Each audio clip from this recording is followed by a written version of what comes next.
رووسیا بەردەوامە لە هێرشەکانی بۆ سەر وڵاتی ئۆکراینە و بە تایبەتیش لە ناوچەکانی ڕۆژهەڵاتی ئەو وڵاتە. لەشکری رووسیا پاش نزیکەی 2 هەفتە لە بردومانکردن و تۆپبارانکردنێکی قورس توانیوێتی دەست بگرێ بەسەر چەند ناوچەیەکی گرنگ و استراتیژیدا. حکوومەت و لەشکر و گەلی ئۆکراینە بەرەنگاربوونەوەیەکی ئازایانە و سەرسەختانەی شەڕانگێزیەکانی لەشکری رووسیا دەکەن. جیهانی ڕۆژاوا درێژەی داوە بە یارمەتی و کۆمەکە لۆژیکیەکانی بۆ وڵاتی ئۆکراینە و بەردەوامیش سزای نوێ دەسەپێنێ بەسەر رووسیایی ڤلادیمیر پوتیندا. زیاترکردنی فشارەکان بۆ سەر رووسیا بە مەبەستی ناچارکردنی مۆسکۆیە تا سیاسەتە شەڕانگێزیەکانی خۆی ڕابگرێ لە ئۆکراینادا. ئەمەش یەکێکە لە سیاسەتەکانی وڵاتانی ڕۆژاوا. سزاکان پیشەسازی و بازرگانی ئاڵتوونیشی گرتەوە. وەک سەرۆک بایدن دەڵێ ئەم گەمارۆ نوێیە زیانی دەیان ملیارد یۆرۆ دەدات لە داهات و ئابووری رووسیا، چونکە لە رووسیا هەناردەکردنی ئاڵتوون یەکێکە لە سەرچاوە گرنگەکانی داهات. بەپێی هەندێک لە زانیارانی بڵاوکراونەتەوە تەنها لە ساڵی 2021دا داهاتی رووسیا گەیشت بۆ زیاتر لە 15 ملیار ئێرۆ. لە ناو وڵاتانی ئەندامی کۆمەڵی حوتیشدا کە بە گەورەترین وڵاتە پیشەسازیەکانی دنیا دەناسریان هاوڕاییەک هەیە سەبارەت بەوەی وشکردنی سەرچاوەکانی داهاتی رووسیا دەتوانێت کاریگەریەکی زۆری هەبێ بەسەر بڕیارەکانی کرملنەوە. کرملن بێژگە لە هێرشەکانی بۆ سەر وڵاتی ئۆکراینیای سربەخۆ و دیموکراتی هەوڵێکی زۆریش دەدا جیاوازی ڕوانینەکان لە ناو جیهانی ڕۆژاوادا بەکاربێنێت و بیان کاتە کلێنی گەورە تا ئەو وڵاتانەی پشتیوانی لە ئۆکراینا دەکەن ناکۆچی بکەوێتە نێوانیانەوە. جا لێرەدا پرسیارەوەیە ئایا رووسیا دەتوانێت درێژە بدا بە سیاسەتی نانەوەی ناکۆچی لە نێوان هاوپەیمانەکاندا؟ ئەی دەبێت ئەم شەڕە چەندێک بخایەنێت و کاریگەریەکانیشی لە مەودای دووردا چی دەبن؟ وەڵامی ئەم پرسیارانە و ژمارە پرسیتریش لە چاوی واشنتۆنی ئەم هەفتەیەدایە و خۆش هاتنەوە بۆ چاوی واشنتۆن.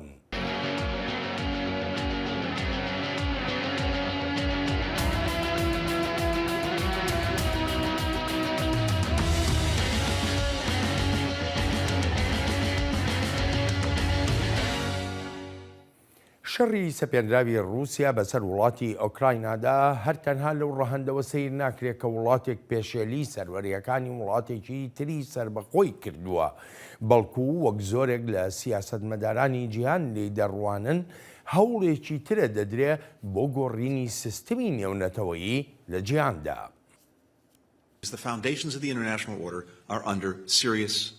بنەماکانی سیستمی نێونەتەوەیی لە ژێر سەختی و ئاڵنگاری بەردەوام و ڕژدایە. سەرۆک ڤلادیمیر پوتین بۆ تەمایی هەڕەشە و مەترسی بۆ سەر ئەم سیستمە نێونەتەوەیە. ئەو هێرشەی کردە سەر ئۆکرانیا هێرشیشە بۆ سەر پرینسیپەکانی سەروەری و پارێزراوی ناوچەکان وەک لە پەیماننامەی نەتەوەی گرتوەکاندا هاتووە بۆ پاراستنی هەموو ئەو وڵاتانەی ڕوبەڕووی هێرشکردن و داگیرکردن دەبنەوە. هەر بۆیەشە زۆر وڵات یەکگرتوون بۆ بەرەنگاربوونەوەی ئەم شەڕەنگێزیانەی رووسیا، چونکە وەک پەلامارێکی ڕاستەوخۆی دەیبینن بۆ سەر بنەماکانی ئاشتی و ئاسایشی خۆیان. ئەمریکا بەردەوامە لە پشتیوانیە لەشکری و لۆژیکیەکانی خۆی بۆ ئۆکراینا، بەڵام لە هەمان کاتیشدا ئەو پشتیوانیانە پێویستیان بە ژمارەیە مەرج هەیە، لەوانە نابێت ئەو پشتیوانیە لەشکریانە بۆ هێرشکردن بەکاربهێنرێن، بەڵکو پێویستە تەنها بۆ بەرگری لە خۆکردن سوودیان لێوەربگیرێن.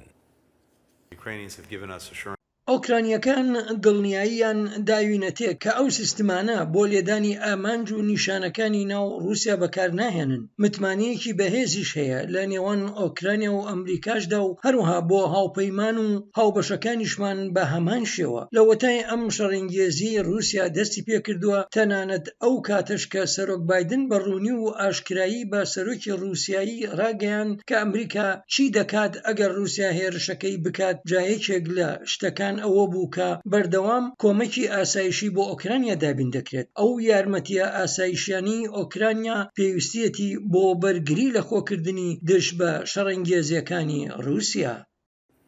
واشنتن پرەنسیپ و ئامانجی خۆی هەیە تا شکستێکی تەواو بێنێ بەسەر استراتیژیەتە هەمیشەیەکەی ڤلادیمیر پوتین سەرۆکی رووسیا لەو شەڕەی سەپاندوێتی بەسەر ئۆکراینادا. و بۆ ئەو مەبەستەش وەک گەورە کاربەدەستانی ئەمریکا باسی دەکەن واشنگتن میکانیزمێکی تۆکمە و کاراشی هەیە. 3 steps, really. I think it can be reduced to 3 main areas of work. سێ هەنگاو هەن پێم وایە دەکرێت لە سێ ڕەهەندی کارکردندا کۆ بکرێنەوە. یەکەم، ئەمریکا و هاوپەیمانەکانیشمان و وڵاتانی تری جیهانیش سزای ئابووری قورسیان سەپاندووە. 141 وڵات لە ئەنجومەنی گشتینەتەوە یەکگرتووەکاندا دەنگیان داوە بۆ پاراوێزنانی رووسیا و هەروەهاش بۆ ئیدانەکردن و مەخابن دەربڕین لە سەرسەری دڕندانەی رووسیا لە ئۆکرانیا. دووەم، بڕیاردان لەسەر بە ئامانجگرتنی رووسیا و هەروەهاش بەهێزکردنی ئۆکرانیا و توانایەکانی ئۆکرانیا بۆ بەرگری لە خۆکردن. سێمیش بەهێزکردنی ناتۆ و هاوپەیمانەکانی ناتۆیە لە ئەوروپادا و بە تایبەتیش هاوسنوورەکانی رووسیا لە ڕۆژهەڵاتی ئەوروپا کە مەترسیان لەلا دروست بووە بەهۆی شەڕانگێزیەکانی رووسیاوە. لە وەتای ڕۆژی 24 مانگی دوی ڕابردووە کە مۆسکۆ دەستی کرد بە هێرشەکردنە سەر وڵاتی سربەخۆی ئۆکراینە، بەردەوام ئەمریکا بە ئەستی جیاواز لە پەیوەندی ڕاستەوخۆدایە لەگەڵ گەورە کاربەدەستانی سیاسی و لەشکری ئۆکراینادا. بیرۆکە و مەبەستی ئەو توێژانە ئەوەن تا بزانین ئۆکرانیا چی پێویستە بۆ ئەم شەڕە و توێژەکانمان لەسەر یارمەتی و کۆمەکەکانن، چەندیان پێدەگات، چەند بە خێرایی دەگاتە دەستیان. ئەمەش بۆ ئەوەی یارمەتیەکان بە ڕێگەیەکی گونجاوتر بگەندرێتە ئۆکرانیا و ئێمەش بتوانین بەردەوام بین. ئۆکرانیا زۆر ڕازگۆیە و ڕاشکاویشە لەگەڵمان لە پەیوەندی بە شەڕەکان و بەو یارمەتیانەی پێویستی شێتی، بە هەمان شێوە لەگەڵ جیانیشدا ڕازگۆیە، جا ئەو توێژانە بەردەوام دەبن و ئەوەش گرنگە. بەلای گەورە کاربەدەستانی ئۆکرایناوە ئامانجی هێرشەکانی مۆسکۆ بۆ سەر وڵاتەکەیان وێرانکردن و خاپورکردنی ژێرخان و سەرخانی ئۆکراینایە وە گەیاندنی خێرای پشتیوانیە لەشکریەکانیش بە هۆکارێکی گرنگی بەرپەرجدانەوە و بەرەنگاربوونەوەی هێرشەکانی رووسیا دادەنێن. بردومان و تۆباران لەسەر دۆنباس بەردەوامن. ئامانجی داگیرکەران هیچ گۆڕانێکی بەسەردا نهاتووە. داگیرکەران دەیانەوێت تەواوی هەریمەکانمان هەنگاو بە هەنگاو وێران بکەن، هەموو شارەکانمان خاپور بکەن و هەموو شوێنەکانمان وەک ماریۆپۆل لێ بکەن.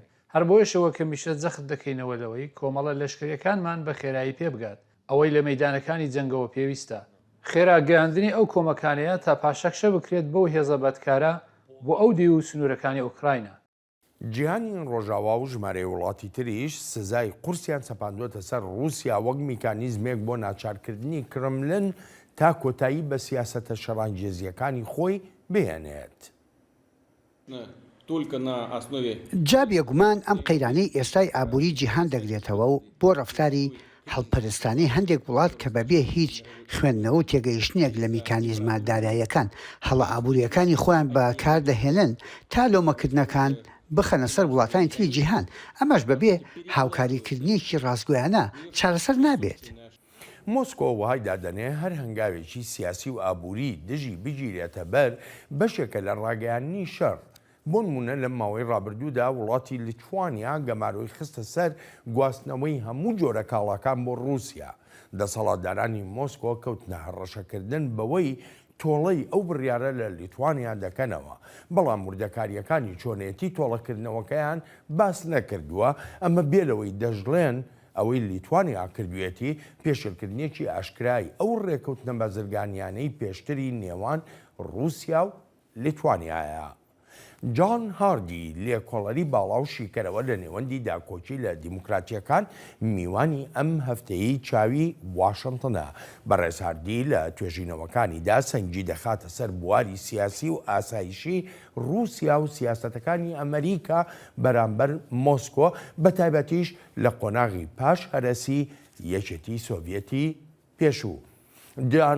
سپاسی ئامادەبوونت دەکەم و دەست بەجێ دەچمە یەکەم پرسیارم نەگەر لە ئەمریکا بەڵکو لە زۆر وڵاتی تریشدا باز لەو هەوڵانە دەکرێت کە بۆ تێکدانی ئەم سیستمە نێونەتەوەیی ئێستاە و شەڕی رووسیا لە ئۆکراینادا بە نمونە دەێنرێتەوە. لەم ماوەی ڕابردووشدا وڵاتانی ئەندامی برێکس کۆبوونەوەیەکی لوتکەیان کرد. ئایا دەکرێت ئەو کۆبوونەوەیە بە درێژەدان یان بە بڕیاردەر سیر بکرێت بۆ گۆڕینی سیستمی نێونەتەوەیی؟ Well, first, thanks for having me. It's great to be with you. I do. I mean, that meeting, we shouldn't make too much of that one particular meeting, but, سەرەتا سوپاس بۆ میوانداریەکەت و خۆشحاڵم لەم بەرنامەیەدا لەگەڵتدا. بەڵێ هاوڕام و بەڵام مەرجیش نییە هەرتەنها ئەو کۆبوونەوە تایبەتە ببێتە هۆکار. پوتین و سەرۆکی چین وەک دوو کەسی خۆسەپێن کۆبوونەوەیشی وەک ئەوەی برێکس بە یەکێک لە ڕێگە جۆرەکان دەبینن تا خۆیان دوور بخەنەوە لەوەی ئەمریکا و جیهانی ڕۆژئاوا بە سیستمی نێونەتەوەی ناودێری دەکەن. دەیانەوێت ئەو سیستەمە نێونەتەوەیە بگۆڕن بۆ سیستمێکی فرەجەمسەری تا ڕۆڵێکی زیاتریان هەبێت لە جیهاندا. بەڵام ئەو هەوڵیان سەرکەوتوو دەبێ ئەمە یەکێکە لەو پرسیارانە ئەگەر ئەو هەوڵە سەرکەوتوو بێ دەبێت جیهان چاوەڕێی چی بکە؟ وەک ڕاستیە گەشەکردنی چین و هندستان و هەندێک وڵاتی تریش دەبینین کە دەشێت هەوڵی گەورەی بۆ بدەن. بەڵام لەو لاشەوە ئەمریکا و وڵاتانی ئەوروپا و تەواوی جیهانی ئازاد وابەستن و خۆشیان تەرخان کردەوە پاراستن و درێژە پێدانی ئەم سیستەمە نێونەتەوەی لیبراڵە و ڕێگەگرتن لەو جۆرە بیرکردنەوەی کە هەر کاتێک ویست پەلاماری وڵاتێکی بچووکی دراوسەی لە خۆت لاوازتر بدەیت. ئەمە دۆسەیەکە پەیوەندی هەیە بە ئازادەکانی هەموو گەلانەوە. هەر دو بە دوای ئەو کۆبوونەوەی وڵاتانی کۆمەڵەی حەوت کۆبوونەوەی لوتکەی خۆیانیان کرد لە باشووری وڵاتی ئەڵمانیا. چ جۆرە بەراوردێک هەیە لە نێوان ئەو کۆبوونەوەی برێکس و ئەم کۆبوونەوەی وڵاتانی کۆمەڵەی حەوتدا و لە چ شتێکیشدا هاوبەشیەگە بینی یا لێکچوونێگە بینی؟ Obviously there's the obvious fact that it's a somewhat different group of countries, although I would note that India, among other non-G7 nations, was invited to the G7. لێرەدا ڕاستێکی حاشا هەڵنەگر هەیە. یەکێک لە کێشەکان وڵاتی هندستانە کە لە هەردوو بەرەکەدا کار دەکات. من ناتوانم وەها ناودێری بکەم کە ئەمەی هەیە بریتێ لە ڕوبەڕووبوونەوەی نێوان ڕۆژئاوا و ڕۆژهەڵات یان باکوور و باشوور. وەک پێشتریش ئاماژەم پێکرد پێم وایە ئەمریکا و جیهانی ڕۆژئاوا دەخوازن هاوپەیمانەتێکی جیهانی پێک بهێن و ڕێبەرایەتی بکەن لەوانەی بەهای دیموکراتی و ئازادیەکانیان بەلاوە گرنگە. بەدڵنیاییەوە وڵاتانی کۆمەڵەی برێکس بەشێک نابن و بەتایبەتیش چین و رووسیا بێگومان سەرنجی گرنگ هەن وەک هێمایەک بۆ جیاوازی و لێکچوونی هەردوو کۆبوونەوە لوتکەیەکە. جان بینەوە سەر دۆسیەکەی ئۆکرانیا و رووسیا وەکو جەنابیش دەزانی ینی کۆمەڵە سزای زۆر قورس سەپێنراون بەسەر رووسیادا. کرملن گوێ بەو سزایانەدا کرملن تێدەگا لە ئەو مەینەتیانەی لە ئاکامی ئەو سزایانە دێنە دەرێ کە وا بکات یعنی هەر هیچ نەبێت کەمێک لەو سیاسەتانەی خۆی پاشگەز بێتەوە. Yeah, so I would say Russia has really yet to feel the full brunt of the sanctions. In part that's because of some بەڵێ هێشتا رووسیا بە تەواوەتی هەستی بە قورسی سزاکان نەکردووە بەهۆی جموجۆڵەکانی بانکی نێوەندی رووسیاوە کە پێویستە دانی پیادابنێن زیرەکانێ و هەروەهاش بەهۆی جموجۆڵی هەندێک لە وەزارەتەکانی حکومەتیشەوە بۆ دواخستنی کاریگەریەکانی ئەو سزایانەی سەپێنراون بەسەر رووسیادا. بێگومان ئەمەش بە سوودوەرگرتن لەوەی لەگەڵ تێپەڕبوونی کاردا زیاتر کاریگەریەکانی ئەم سزایانە دەردەکەون. وەک دەگوترێت درەنگانی کێم هاوینە یان لە پاییزدا زیاتر هەست بەو کاریگەریانە دەکرێن. لە کۆتاییدا تەنانەت ئەگەر ئەمریکا و هاوپەیمانەکانی بڕیاریشاندا سزاکان بگێنە ئاستێکی زۆر بەرزتر ئەوە هێشتاش پێم وانییە ببێتە هۆکارێک بۆ گۆڕانکاری لە خواستەکانی ڤلادیمیر پوتیندا لە بەرامبەر ئۆکرانیادا. لەوانەیە بیگەیەنێتە ئەوەی بڵێت پێویستی بەڕاگرتنێکی کاتی شەڕەکە هەیە تا خۆی لەو فشارانە دەرباسکە کە کەوتونەتە سەری. بەڵام هەرگیز دەستبەرداری ئەو خواستەی نابێت تا ئۆکرانیا بکاتە پاشکۆی رووسیا. یەکێک لەو بابەتە گرنگانەی تر ئەوەیە ڕۆژئاوا درێژە بە فشاری خۆی بدات لەسەر پیشەسازی لەشکری رووسیا و لەگەڵ تێپەڕبوونی کاتدا ئەو فشارانە زیاتر بکات تا ئەو ئەندازەی توانەکانی رووسیا هێندە کەم بکاتەوە کە ئیتر نەتوانێت ببێتە هەڕەشە و مەترسی بۆ سەر ئۆکرانیا.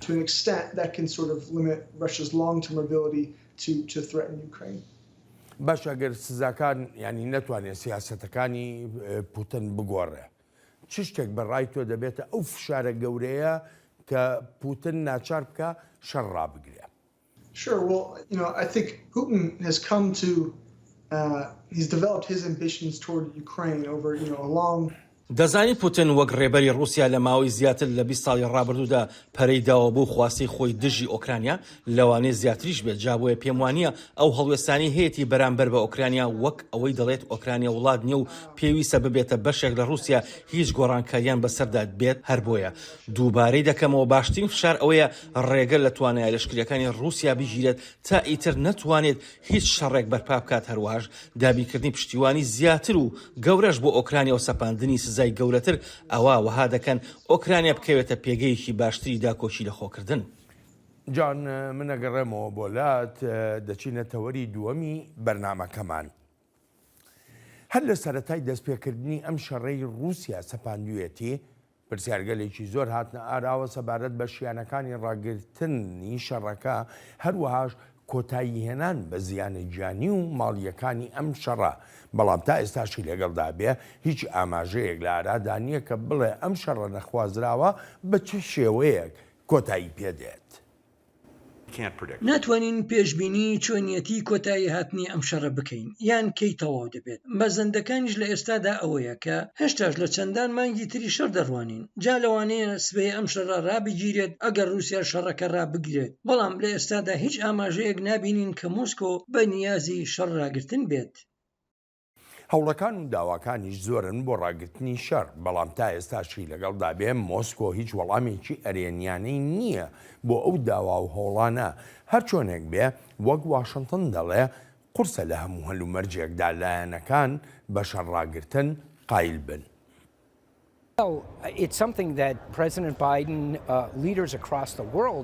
جا ئەمە ئەوەیە کە سەرۆک بایدن و ڕێبەرانی تریش لە جیهاندا داوایان لە رووسیا کردووە تا شەڕ ڕابگرێت تا شەڕانگێزیەکانی ڕابگرێت و دەست بکات بە دانوستاندن. من بۆ خۆم هیچ ئاماژەیەکم نەبینیوە پێم بڵێت حکوومەتی رووسیا کە ڤلادیمیر پوتین سەرۆکێتی یارمەتی دەرە بۆ دانوستاندن ئەوان دەیانەوەی ئۆکرانیا خۆی بەدەستەوە بدات واز لە بەرگری لە خۆی بێنێت و ئەوجا دەست دەکات بە وتوێژ وەک سەرۆک زێلنسکی دەڵێت بەناو گەلی خۆیەوە بە نوێنەرایەتی گەلی ئۆکرانیا دەست دەکات بە دانوستاندن بەڵام لەو کاتەدا نا کەچەک خراوەتە سەرسەری. مۆسکۆ لۆمەی درێژە پێدانی شەڕەکەی لە ئەستوی جیهانی ڕۆژاوا دەنێ و دەڵێت پشتیوانیەکانی وڵاتان بۆ کیەڤ یەکێکە لە هۆکارە سەرەکیەکانی بۆتە تەگەرە لە بەردەم چارەسەری سیاسیانەی قەیرانەکە بەڵام ڕۆژاوا دەڵێ وان نییە ئۆکراینا خاوەنی بڕیارە لە پاراستنی سەروەریەکانی خۆیدا.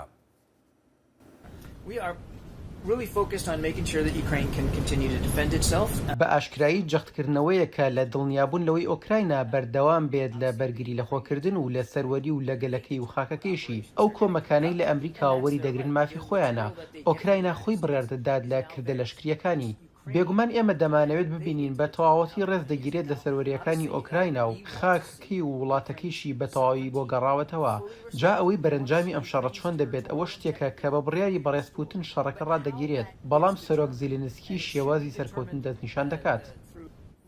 هەلومەرجی ڕەوشەکان وەک هاوپەیمانەتی ناتۆ دەڵێ گرنگن بۆ سەرکەوتنی هەر دانوستانێکی دەکرێن بە مەبەستی شەڕڕاگرتن. پێشبینیکردن لە شەڕدا نییە دەتوانێت پێشبینی هێرشەکان بکرێت بەڵام ئەوەی ئەم شەڕە چۆن پەراسێنێت زۆر قورسە پێشبینی بکرێت ئەوەی دەیزانین ئەوەیە هەموو شەڕێک لە قۆناغێکدا لەسەر مێزی دانوستان کۆتایی پێدێت سەرۆک زلنسکی بەڕۆنی و ئاشکرایی ئەمەی خستوەتە ڕوو کە لە قۆناغێکدا ئەم شەڕە لەسەر مێزی دانوستانن تەواو بێت بەڵام ئەوەی لەسەر مێزی دانوستانن چی ڕوەدات دەکەوێت لەسەری هێز و ڕەوشی مەیدانیەکانی جەنگ.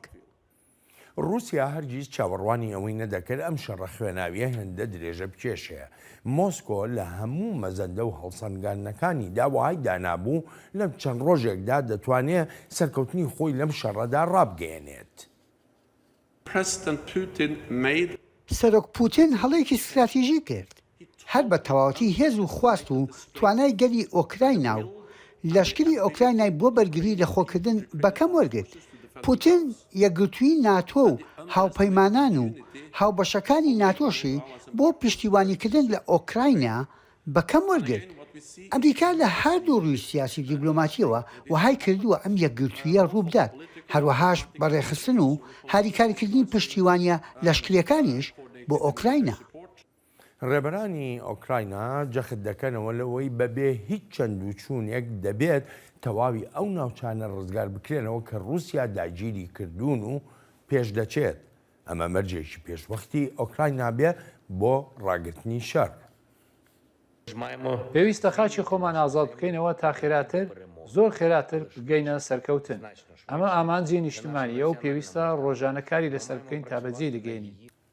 جان لە دوای ئەم هەموو پەرەسەندانەی کە ڕوویان داوە بە تایبەتی لە ماوەی زیاتر لە 4 مانگی ڕابردوودا وەکو خۆشت دەزانی ئێستا ئەماژە بەوە دەکرێت کە شەڕی ئۆکراینە گەیشتۆتە قۆناغێکی ئێجگار هەستیار.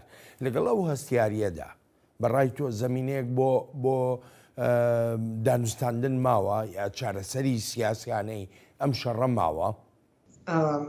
As the NATO Secretary General said, there's a good chance. پێم وایە وەک سکرتێری گشتی ناتۆ دەڵێت دەرفەتی زۆر باشان بۆ کۆتاییهێنان بە شەڕ لە ڕێی دانوستانەوە، بەڵام پێم وانیە تەنها ڕێگەیەک بێت بۆ تەواوبوونی ئەم شەڕە بەهۆی ئەو ڕەهەندانی شەڕەکە کە هەیەی لە ڕوانگەی ئەو بەرەنجامانی لە ئەزمونونەکانی پێشووە بینومانە، چونکە ڕەوشەکە کە لە ئێستادا لەبار نییە بۆ ئەنجامێکی ئەرێنی دانوستاندن هەردوو لا گرنگجێک دەبینێت درێژە پێدان بە هەوڵە لەشکریەکان. رووسیا دەیەوێت دەست بەسەر ناوچەی زیاتردا بگرێت تا لە دانوستانەکاندا باڵا دەست بێت.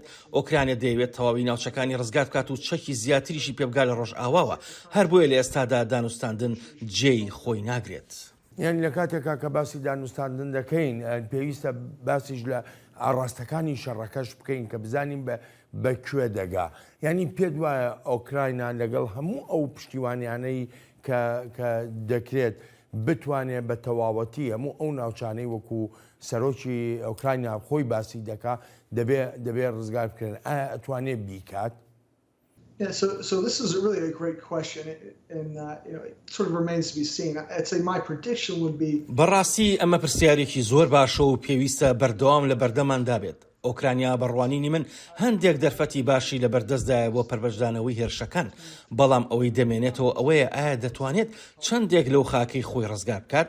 ئایا دەگاتە ئەوەی ناوچەکانی بەر لە هەڵایسانی ئەم شەڕەش ڕزگار بکاتەوە؟ لە بیرمان نەچێت بەرگریکردن ئاسانترە لە هێرشکردن بە تایبەتیش کە هێزارەخراوەکانی ژەم شەڕەدا بەبێ ئەوەی مەشق و ڕاهێنانیشان کرد بێت یان با بڵێم ئەزمونیشی وهایان هەبوو بێت بۆ مانۆڕێکی پێشکەوتوانە جاوەک دەگوترێت لەوانەیە هێزێکی پێکات و لە هاوپەیمانەتی بتوانێت کەمێک بۆ شەرخان لە بەرژەوەندی ئۆکرانیا دروستکات و زیانی زیاتر لە رووسیا بدات و ئۆکرانیا یەکەی زیاتری ڕێکخراوی سەربازی خۆی پێک بهێنێت و بە کەرەستە لەشکریەکانی ڕۆژ ئاواش پڕچەک بکرێت. بەڕای تۆ ئەم پشتیوانی کە جیهانی ڕۆژاوا لە ئۆکراینای دەکا پشتیوانیە بۆ سەرکەوتنی ئۆکراینە یا بۆ شکستپێهێنانی سیاسەتەکانی ڤلادیمیر پوتین؟ That's another great question, and I think you get sort of different answers depending on which. ئەمەشیان پرسیارێکی زۆر باشە و پێم وایە وەڵامەکەشی دەکەوێتە سەر ئەوەی لە چه ڕێبەرێکی سیاسی ناو هاوپەیمانێتی ڕۆژ ئاوا دەپرسیت. پێم وایە لێرە لە ئەمریکا هەندێک تەموش هەیە سەبارەت بۆی ئامانجی کۆتایی چییە. سەرۆک بایدن بەڕۆنی و ئاشکرایی شکستی ڕووسیای دەبێت و دەخوازێت بەرەنجام ئۆکرانیایەکی ئازاد و سربەخۆ و پارێزراو بێت کە بتوانێت داکۆچی لە خۆی بکات. ڕێک بزانرێت سنوورەکانی کوێن و سنووری ناوچە داگیرکراوەکانیشی تاکۆ دەڕۆن. بێگومان هەندێک جیاوازی بچووکیش هەن لە نێوان وڵاتانی ڕۆژ ئاوادا سەبارەت بۆی ئامانجەکان تاکۆ دەڕۆن، بەڵام لە ئامانجی پشتیوانی ئۆکرانیادا هاوبەشن تەنانەت ئەگەر جیاوازیش بێت لە ڕێوشۆنەکانی وڵاتانی ڕۆژ ئاوادا بەرامبەر ئۆکرانیا. زۆر جار ئێمە گوێمان لەوە دەبێت وەروەکو لە ڤیددیۆکانی شابینیمان کە ئەم شەڕێکە ینی ئەمون نییە بڵێ لە ئەنووساتێکا بوەستێ، بەڵکو شەڕێکی درێژخایەن دەبێت لەوانەیە چەند مانگێک یا چەند ساڵێکیش بخایەنێت. لە کۆتاییدا کێ سەرکەوتوو دەبێ؟ لە کۆتاییدا کێ زیانمەندی یەکەم دەبێ لە وێرانکاریەکانی ئەم شەڕە؟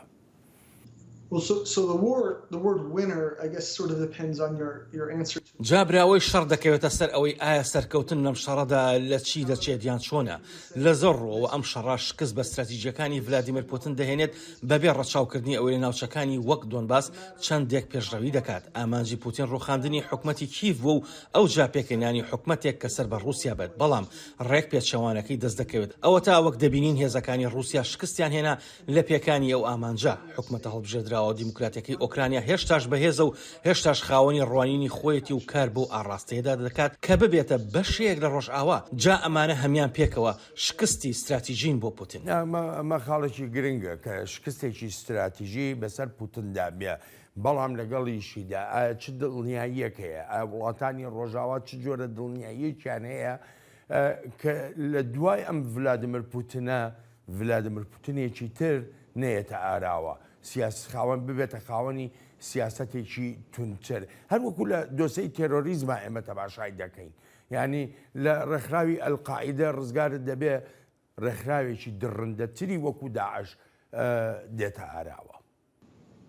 Well, I don't think there is any such assurance. For one thing, Vladimir Putin will continue to be Vladimir Putin, and we know, his ambitions, as he said just very recently, they don't stop with Ukraine. He envisions or would like to see, Russia dominate all of historical Russian lands, a sphere of influence. پێم وانییە هیچ دڵنیاییەک هەبێت ئەوەی دەیزانین ئەوەیە ئەم ڤلادیمیر پوتینە هەروەک خۆی دەبێت و ناگۆڕدرێت. گوێمان لێبوو لەو ماوەی ڕابردوو داوتی ئەمە ئەو کارەیە کە دەیکات و دەیەوێت هەموو ناوچەکانی رووسیا بخاتەوە ژێڕکێف و کاریگەریەکانی رووسیا ناشبێت هێندە سادەبین کە بڵین لەگەڵ مردن یان نەمانی پوتیندا ئەو جۆرە خواستانەش نامێنن چکە زۆرێک لە کەسەکانی ناو دەستەبژێری رووسیا بەنیهێنیش بێت ئەو خواستانیان هەر هەیە بێ لەوەش هاوپەیمانەکانی رووسیاش بە هەمان شێوە بۆ نمونە با سەیری دۆسەی چین و تایوان بکەین هەر هەمان شتە و ئەگەری دووبارە بوونەوەی هەمان سیناریۆش هەیە لەگەڵ شێوازی وەڵامدانەوەی ڕۆژ ئاوا بۆی بێگومان لە سەرانسەری جیهانیشدا ژمارەیەک ڕژێمی سەرکوتکار هەن لە پێگە جوگرافیەکانیانەوە وەک رووسیا و چین و ئێران و چەندێکی تریش هەڕەشە و مەترسین و بەدڵنیاییشەوە هەرچەندها بۆ ئەوروپا نییە. جان دەگەڕێمەوە بۆلات بچینە تەوەری سێمی بەرنامەکەمان سەبارەت بەو هەوڵانەی مۆسکۆ کە دەیدا بۆ نانەوەی ناکۆچی لە نێوان هاوپەیمانەکاندا لە وەتای دەستپێکردنی شەڕی سەپێنراو بەسەر ئۆکراینادا. مۆسکۆ دەخوازێت تەواوی ڕەهەندەکانی ئەم شەڕە بکاتە بابەتێک بۆ هێنانە ئارای جیاوازی و ناکۆچی لە نێوان ئەندامانی هاوپەیمانێتی ناتووە و وڵاتانی ڕۆژاواشدا.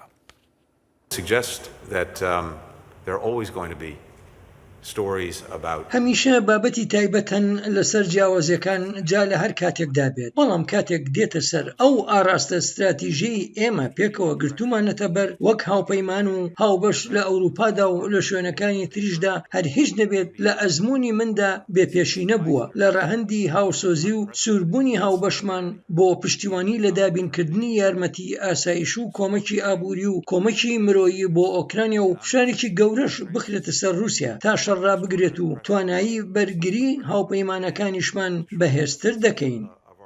لە ناو رووسیاشدا ئەگەرچی ناڕزاییەکان ڕاستەوخۆ نین بەرامبەر سیاسەتەکانی ڤلادیمیر پوتین بەڵام وەک کاربەدەستانی ئەمریکا دەڵێن ئەو هەستە لە ناو رووسیادا هەیە بە تایبەتیش کاتێک باس دێتە سەر ڕاگررتنی شەڕەکە. There's an underlying sense, I believe, in Russia. پێم وایە هەستێک هەیە لە رووسیادا کە شتێک هەڵەیە و ئەوەی لە ئۆکرانیا ڕوودەدات هەڵەیە. رووسیەکان وڵاتی خۆیان و لەشکری خۆیانیان خۆش دەوێت بەڵام دەشدان شتێک هەیە ڕاست نییە و دەتوانیت هەستی پێ بکەیت. خەڵک دەیانەوێ بزان کێم شەڕە کۆتایی بێدێت کەی دەگەڕێنەوە بۆ سەر وەختی بەر لە شار بەڵام بەداخەوە دەڵێن بەم زوانە نابێت. رووسیا وەک زۆرێک لە سیاسەتمەداران ئاماژەی پێ دەکەن هەموو دۆسیەکانی ناویان دەهێنرێت لەم شەڕەدا دەیەوێت بیان کاتە هۆکارێک بۆ نانەوەی جیاوازی و ناکۆچی وەک ئەوروپاییەکان دەڵێن تەنانەت دۆسیەکانی تایبەت بە سوتەمەنیشی بەکارهێناوە. رووسیا دۆسیەی وزەی کردووە بە چەک وەک بینیمان لەم ماوەی ڕابردوودا چەند ڕاگەندراوێکی لەو بارەیەوە بڵاو کردەوە ئەوە هەمووی بەشێکە لە استراتیژیەتی رووسیا بۆ تێکدانی یەکڕێزیمان تا ئێستا بڕینی وزە لەلایەن رووسیاوە کاریگەری کردوتە سەر 12 وڵاتی ئەندام دە وڵاتی تریژ ئاگاهی بەراییان داوە لەسەر ئاسایشی وزە جا ئەمە ینی پشێوی لە کەرتی وزەدا لە هەموو کاتێک زیاترە و بۆتە شتێکی ڕاست هەر بۆیە ڕێوشێونەکانی ئەمبارکردنی وزە لە ئێستادا زۆر گرنگە پێکەوە بگرینە بەر. بەڵام دەژڵێن و هەوڵانەی مۆسکۆ دەیدا بۆ نانەوەی ناکۆچی و ناتەبایی لەو هەڵوێستە یەکگرتووی جیهانی ڕۆژاوادا هەوڵی بێهودەن و کاریگەریشیان نابێ بەسەر هەڵوێستەکانی وڵاتانەوە بۆ پشتیوانی لە ئۆکراینە. ئەو یەکگرتووی و هاوسۆزیەی وڵاتانی ئەندام و دامەزراوەکانی ئەوروپا نیشانی دەدەن ئاماژەیەکی گرنگە بۆ بازاڕەکان و بۆ هاوڵاتیانمان و تەنانەت بۆ نەیار و دوژمنەکانیشمان. پوتین ناتوانێت دابەشمان بکات. ئێمە بە یەکگرتووی دەمێنینەوە و کار بۆ دڵنیابوون دەکەین لەوەی ئۆکراینیا وەک وڵاتێکی ئازاد و سەربەخۆ لەم قەیرانە دێتە دەرێ و خۆی بڕیاردەدات لەسەر بژاردە و وابەستەیەکانی خۆی. نکۆڵیش ناکرێت لەوەی تا ئەندازەیەکی کەم هەندێک جیاوازی دروست بووە لە نێوان وڵاتاندا بەهۆی ئەو دۆسیانەی رووسیا بەکاریان دێنێ بۆ نانەوەی جیاوازی و ناکۆچی. هاوپەیمانە ئەوروپاییەکانمان هاوشێوەی ئەمریکا سزای سەپاندووە و میوانداریکردنی بە ملیۆنان پەنابەر بەخششێکە بۆ ئێمە. بەڵام ئایا ئەڵتەرناتیف ئەوەیە پشتیوانی لە ئۆکراینیا نەکرێت؟ لە ڕاستیدا ئەوە وەها دەکات پوتین سەر بکەوێت. پشتیوانی نەکردنی ئۆکراینە دەبێتە مەترسی بۆ هەمووان و ئەو باجەی دەکەوێتە سەرمان زۆر گەورەترە بێت لەو پشتیوانیەی بۆ ئۆکراینیا دەیکەین. یەکێ لە پرسیارەکانەوەیە ئایا هیچ متمانەیەک هەیە کە ئەم هەڵوێستیی جیهانی ڕۆژاوایە ناو هاوپەیمانەتی ناتۆ بەرامبەر بە سیاسەتەکانی پوتین هەر ئاوا بە یەکگرتووی بمێنێتەوە؟ Well, it's a great question, and it really will be key, for Ukraine because. ئەمە پرسیارێکی زۆر باشە و بەدڵنیاییەوە بابەتێکی سەرەکیشە بۆ ئۆکرانیا لەو ڕوانگەیەوەی بەبێ ئەوەی پشتیوانەکانی ڕۆژئاوا بۆ ئۆکرانیا و بە تایبەتیش پشتیوانی لەشکریەکان ئەوە ئۆکرانیا ناتوانێت بەردەوام بێت لەم شەڕەدا. بەڕاستی مانەوەی ئەو یەکگرتوویە بابەتێکی سەرەکیە. ئێستا و ئالەم کاتەدا ناتوانم بڵێم گەشتبینم بەڵام ڕەشبینیش نیم چونکە هەندێک ڕاگەیەندراوی سیاسەتمەندارانی ئەوروپامان بینی وەک ماکرۆن و شۆڵز جێی هەندێک نیگەرانین هەرچەندە هاوکاتی سەردانەکەی بۆ کیف پەیامی گەوری پشتیوانی نرد. جا بۆیە وەک گوتم لەم کاتەدا ڕەشبین نیم بەڵام پێویستە هەڵسەنگاندنی خۆمان بکەین و هاوکاتی بەرەو پێشوونەکانی چەند مانگی داهاتوو بە تایبەتیش لە وەرزی زستاندا کاتێک هەندێک لە وڵاتانی ئەوروپا دەکەونە ژێر فشاری کەمی سوتەمەنیەوە بەڵام دەیڵێمەوە ڕەشبین نیم. باشە ئەڵتەرناتیف چییە بۆ ئەو وڵاتانەی کە هەندێک گلەیی و گازەندەیان هەیە با بڵین هەندێک جیاوازی ڕوانینیان هەیە بۆ نمونە هەندێکیان دەڵێ کاریگەری ئەو سزانی سەپێنراونەتە سەر رووسیا کاریگەری نەرێنیشی هەبووە بەسەر وڵاتەکانی خۆیانەوە چی دەتوانرێ بکرێ بۆ ئەو وڵاتانە؟ Well, I think a big priority is, helping. پێم وایە سەرێکی ترین کار ئەوەی یارمەتی وڵاتانی ئەوروپا بدرێت تا پشتێکی ئەوتۆ بە سوتەمەنی رووسیا نەبەستن. ئەمەش سەنگی کۆبوونەوە لوتکەیەکەی وڵاتانی کۆمەڵی حەوت بوو. سەرۆک بایدن و یەکێتی ئەوروپا ڕاگەیەندراوی خۆیان لەسەر بڵاو کردەوە و باسییان لە تاوتوێکردنی ژمارەیەک ڕێگە کردووە تا پشتبەستن بە سوتەمەنی رووسیا کەم بکرێتەوە. ئەمە شتێکی گەورەیە.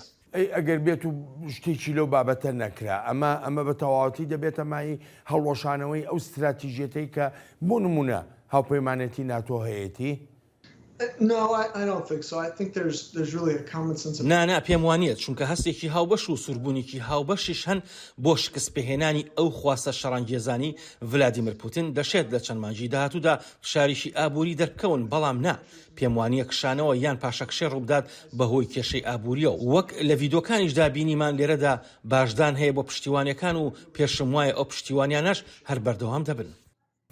ئەوروپا دەتوانێت چی زیاتر بۆ ئۆکراینا بکات کە سیاسەتەکەی نەبێتە مایی پێچەوانە بوونەوەی نەرێنیانە بەسەر خۆیدا. Yeah, well, I think what you hear from Ukrainian officials is, we need weapons. لە ڕاستیدا ئەوەی لە ڕێبەرانی ئۆکرانیا بەردەوام بەرجۆمان دەکەوێت ئەوەیە هەر چەک و چەکمان دەوێت. ئەڵمانیا بۆ نمونە سیستمی تەقاندنی موشەکی دابین کردو بەریتانیا وڵاتانی تریش لە ئەوروپا پشتیوانی گەوریان بۆ ئۆکرانیا دابین کردو و دەشبێت لەو پشتیوانی کردانە بەردەوام بن و زیاتریشی بکەن لە پەیوەندیش بە سزاکانەوە دەبێت بەردەوام ئەو سزایانە قورستر بکەین تا فشارەکان لەسەر رووسیا زیاتر بن بە تایبەتیش لە ڕێی بازاڕی نەوتەوە. ئەوروپا لە کۆتایی ئەم ساڵەوە دەست پێ دەکات و گرنگیشە لێرەدا میکانیزمی نوێ بدۆزیتەوە تا ڕێلەوە بگریت کە رووسیا سوود لە گرانی نرخی نەوت ببینێت و هیواداریشم ئەمریکا و یەکێتی ئەوروپاش بە زووترین کات ئەو هەنگاوە بنێن. جان من دەگەڕێمەوە بۆلات لەم ماوەی ڕابردوودا یەکێتی ئەوروپا بڕیاریدا کە ئۆکراینە کاندیدێکی فەرمیە بۆ بوون بە ئەندام لە یەکێتیەکەدا و ئەمەش دەستکەوتێکی گەورەی سیاسیە بۆ گەل و حکوومەتی ئۆکراینە چونکە یەکێک بۆ لە داواکانیان بۆ ناساندنیان وەک وڵاتێکی ئەوروپا نەک کۆمارێکی یەکێتی سۆڤیەتی پێشوو. بڕیارێکی زۆر گرنگ بوو بۆ کۆمەلگای ئۆکراینە بۆ لەشکەر کە هۆکاری ڕوون و ئاشکرا هەیە بۆ ئەم شەڕە. دۆست و هاوکارەکانیشم پێیان دەگوتم سەربازەکانمان بەردەوام پرسیاریان کردووە سەبارەت بەوەی چی بەسەر کاندید بوونەکەمان داهات لە یەکێتی ئەوروپادا. ئەمە شتێکی گەورەیە بۆ گەلی ئۆکراینە. ئەمە دۆسیەیەکە پەیوەندی بە شکۆوە هەیە و پەیوەندی هەیە بە شەڕی وڵاتێکەوە کە لە ئەوروپادا ئایندەی هەیە. رووسیا دەڵێ ئەو بڕیارە کاریگەریەکی ئەوتۆی نییە و مۆسکۆ بە گرنگ لی ناڕوانرێت، بەڵام کاربەدەستانی ئۆکراینە ئەم بڕیارەی یەکێتی ئەوروپا وەها دادەنێن کە لە یەک کاتدا پەیامێکی توندە بۆ مۆسکۆ و کرانەوەی دەواازەیەکیشە بەڕووی ئەو کۆمارانەی یەکێتی سۆڤیەتی پێشویان پێکهێنا بوو. پێم وایە پەیامێکیە بۆ مسکۆ سەبارەت بەوەی نەکەر ئۆکراینە بەڵکو وڵاتانی تری یەکێتی سۆڤیەتی پێشوش ناکرێت لە ژێر کاریگەری ناوچیەکانی رووسیادا بن. هاوڵاتیانی ئۆکراینە بە گشتبینیەوە لەم بڕیارەی یەکێتی ئەوروپا دەڕوانن ئەگەر چی نیگەرانیشیان هەن لەوەی لەوانەیە هەوڵ بدرێ بۆ لەباربردننی ئەم بڕیارە گرنگە. پێم وایە بەر لە هەموو شتێک ئەم بڕیارە پشتیوانێکی مۆراڵیە لەگەڵەوەشدا کە هەنگاوێکی تاپڵی گەورەیە چونکە یەکێتی ئەوروپا ئەوەی نیشانی رووسیا داوە کە ئۆکرانیا چیدی تێگەیەک نییە بۆ بەرژەوەندەکانی مۆسکۆ. بە پشتیوانی خوددا ئەگەر بووینە ئەندامی یەکێتی ئەوروپا ئەوە ینی پاراستنی ئۆکرانیا وەک وڵاتێکی ئەوروپایی و گەشەکردنی وڵاتەکەمان وەک وڵاتانی ئەوروپا پەرەپێدانی چەلگەکانمان لە ڕێیهەبوونی تەکنەلۆژیەکانی ئەوروپاوە کە ئیتر دەتوانین لێرەش بەکاریان بهێنین. هەنگاوێکی گرنگ و باشیشە ئەگەر کەس دەستی پیسی تێوەەر نەدات بۆ نمونە وەک هەنگاریا یا وڵاتی تریش ئەوە بە زووی دەبینە ئەندامی یەکێتی ئەوروپا. ڕاستەوە پرۆسەیەک نییە لە 1 یا 2 هەفتەدا تەواو بێت، بەڵام بەدڵنیاییەوە دەرفەتێکی زۆر باشە بۆمان. جان بەڕای تۆ بوونی ئۆکراینە بە ئەندام لە یەکێتی ئەوروپادایە وەکو ئێستا کە بووە کاندید بەڕای تۆ چ شتێک لە ڕاستیەکان دەگۆڕێ لە ڕوانگەی ئەو مەترسیانەی کە لەسەر ئۆکرانیا هەن؟ Yeah, so I don't necessarily believe that Ukraine's EU candidate status will necessarily change. جا بەڕاستی پێم وایە مەرج نییە ئەو پێگەی کاندیدکردنا بۆ ئۆکرانیا لەلایەن یەکێتی ئەوروپاوە بۆ ئەندامەتی شتێکی ئەوتۆ بگۆڕێت لە ڕوانگەی ئەو هەڕەشە و مەترسیانی رووسیاوە بەسەر ئۆکرانیا خواستی ڤلادیمیر پوتین بۆ باڵکێشان بەسەر ئۆکرانیادا هەروەک خۆی دەمێنێتەوە و هیچ گۆڕانێکیش لە لای دروست ناکات لەو شەڕەیدا کە سەپاندوێتی بەسەر ئۆکرانیادا. بەڵام بۆ ئۆکرانیا هەنگاوێکی زۆر گرنگ و سمبولیشە چکە لە ساڵانی 2013 ئۆکرانیا ئەو خواستەی هەیە و کاری بۆ کردووە. لێرەدا بیرۆکەکە هەر تەنها ئەندامێتی نیە لە یەکێتی ئەوروپادا بەڵکو گەورەترە تا ببێتە بەشێک لە جیهانی ڕۆژئاوایی و ئەو بەری ئەتلانتیک و دەیەوێت ببێتە بەشێک لە جیهانی ئازاد و دەربازبوون لە دنیا ترسناکەکەی رووسیا. ئەمەش بەڕاستی ئەو بابەتەیە کە ئۆکرانیا شەڕی لە پێناودا دەکات.